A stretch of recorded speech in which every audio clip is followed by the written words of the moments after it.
It's the 50th anniversary of Fountain Lake football, and all season long, we're talking to old friends, old coaches who helped shape Fountain Lake into the school that it is today. This week, we're joined by a Fountain Lake legend. He started off as an assistant for the very first football team at Fountain Lake High School and also made a name for himself on the basketball court in the years that followed. Coach Ron Marvel joins us on the broadcast today. Coach, take us back to the beginning of Fountain Lake football. How big of a deal was it to bring football into Cobra Country? Well, back in that day, basketball was really the only sport we had. Pat Hines came along as a PE teacher, and she started a tennis program, and so we had tennis teams, but we still needed some other sports because there were kids that were not getting to play anything, and football was a good choice, but we didn't have a flat piece of ground to play football on. We didn't even have room in the parking lot to play football. We didn't play football in the PE classes because we didn't have a place that was big enough to play football on. So where did you guys play football then? Because it's my understanding the facilities weren't there. Everything came later. So how did this program get started? Well, the first year that we practiced in a field across from the school, I think it belonged to the Sargos. We also practiced down at the gate to Arbordale Springs because there was a piece of ground on each side of the main gate there to Arbordale Springs. And so we practiced down there. That was considered our practice field. And, that first year while we were practicing and getting ready to have a junior high team, which made sense to start with the junior high anyway, they were building the football field, and what they did, they took a mountain behind the school, and the Corps of Engineers came in there and brought the big bulldozers and big equipment, and they just moved the top off of that hill and moved it over and made a big flat spot up there, and we jokingly called it Half Mile High Stadium. Anyway, they flattened the top of that hill up there and sowed a little grass on it, and so the next year, the second year, we did at least have a field to practice on and to play on, and it just all came together, and the football team has done well over the years, and it's been a really blessing for the school.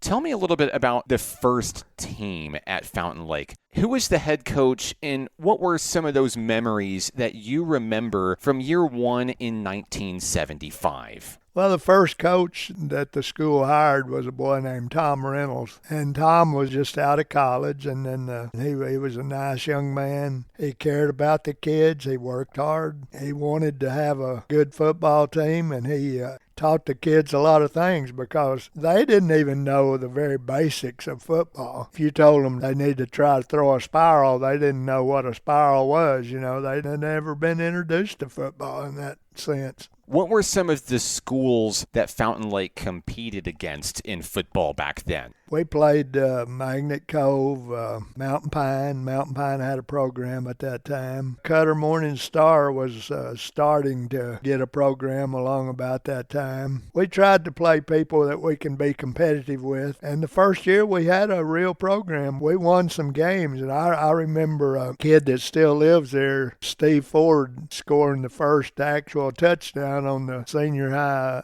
football team. There were a lot of fun times back in those days with the football. Can you remember anything specific to that first win for the program? I remember how happy we all were. I mean, we were all excited, and I believe it was Magnet Cove that we beat. We were excited to have the new field, and we were excited to, have the fans in the stands. And so the kids were really pumped up, and they started the year pretty well that year.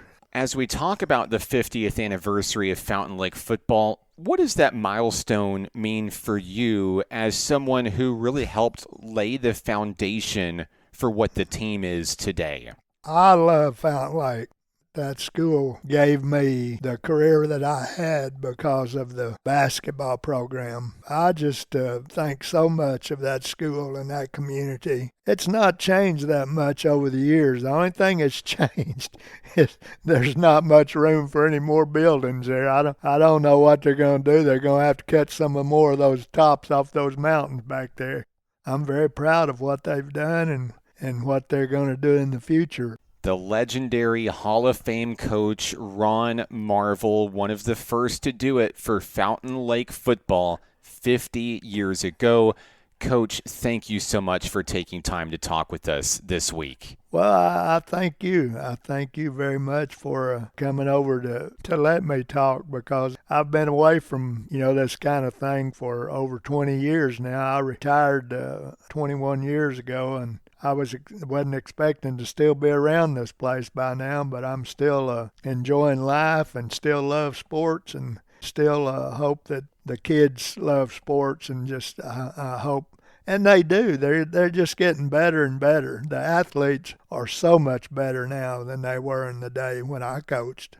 Every Friday night this fall, a new interview with a Fountain Lake legend. It's the 50th anniversary of Fountain Lake football on 92.9 KVRE and online at kvre.com.